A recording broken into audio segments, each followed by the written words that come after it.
నమస్తే welcome to పురా local. Megastar Chiranjeevi Janasena పార్టీకి 5 కోట్ల విరాళం ఇవ్వడం ఈ రోజు హాట్ టాపిక్ గా మారింది. తమ్ముడు పార్టీకి అన్న విరాళం ఇవ్వడంలో విశేషం ఏముంది అనిపించవచ్చు. కానీ ప్రస్తుత రాజకీయ పరిస్థితుల్లో దీన్ని ఒక కీలక పరిణామంగానే చూడాలి.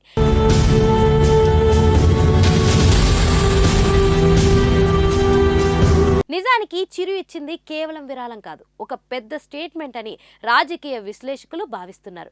మెగా అభిమానుల్లోనే ఇప్పుడు రకరకాల వర్గాలు ఏర్పడ్డాయి.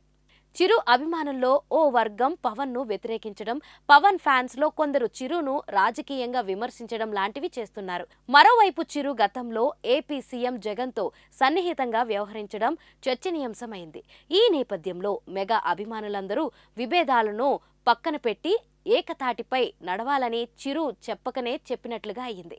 జనసేనకు మెగా అభిమానుల నుంచి సంపూర్ణ మద్దతు రాబట్టడమే చిరు పవన్ ప్రత్యేక కలయిక. చిరు భారీ విరాళం ప్రకటించడానికి కారణం స్పష్టమవుతుంది.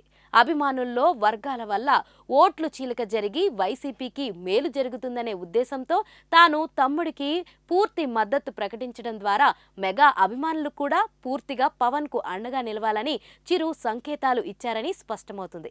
కేవలం విరాళం మాత్రమే ఇవ్వాలనుకుంటే చిరు సైలెంట్ గా ఆ పని చేయొచ్చు.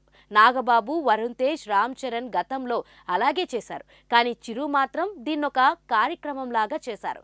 పవన్ కు ఆర్థికంగానే కాక అన్ని రకాలుగా తన మద్దతు ఉందని స్పష్టం చేశారు.